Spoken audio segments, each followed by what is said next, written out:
Can you begin by giving us some specifics around turnout? Traditional political consulting knowledge is that, or what they say is that people of color do not turn out. What you're saying is it must happen to accomplish political goals. How does your experience point you to a direction to actually be able to say, this is what needs to happen in order to turn out voters of color in your areas? So in 2010, we had, as I said, a terrible redistricting. The Republicans drew themselves 124 of 180 seats in the House, drew only 56 seats for Democrats in the House of Representatives.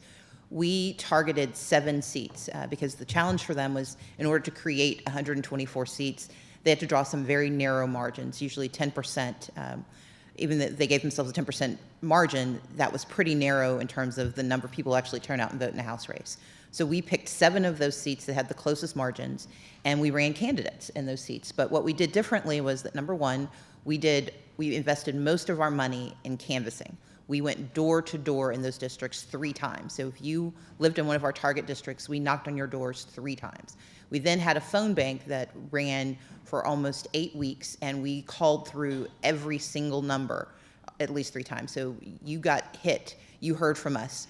We had a team of interns. We have fabulous interns because we can't afford anything else. We did a Jeopardy game where we sort of taught them about every single candidate. So they could talk about every single candidate on our roster. So whenever we would call or knock, they could talk about what was happening. They could answer questions. And people got to know us. They got to know about the candidate running in that district. They got to know about the House caucus and our mission. And they understood what we did for a living. And that was transformative. And then we layered that with mail. So we ended up doing 89,000 phone calls, 47,000 door knocks, 157,000 pieces of mail, and we won 4 of 7 seats.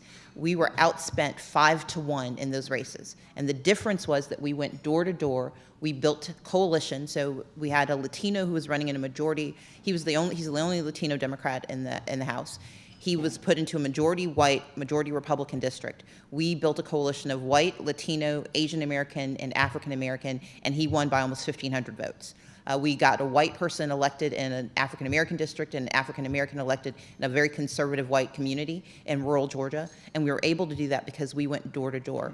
As Trey said, it's about making sure people see who's going to vote for them, who they're voting for, and see who's going to work for them. But it's also about building those broad coalitions that Nir talked about. Those broad coalitions transform the electorate because we talk about the values that we believe in, not the racial composition that we're used to talking about. And when you talk to people about values, they are much more likely to turn out and vote for you.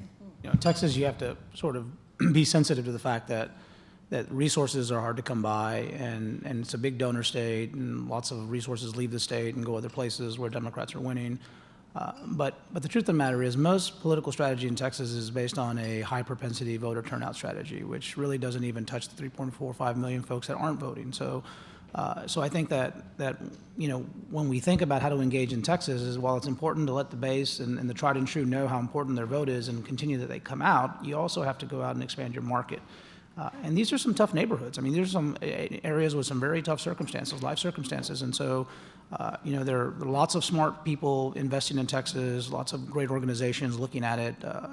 But the bottom line is this: I think that it's the local boots on the ground that really matter, and getting folks to sort of trust and engage and to turn out. They don't necessarily connect the dots when they see these bad policy outcomes tied to voting.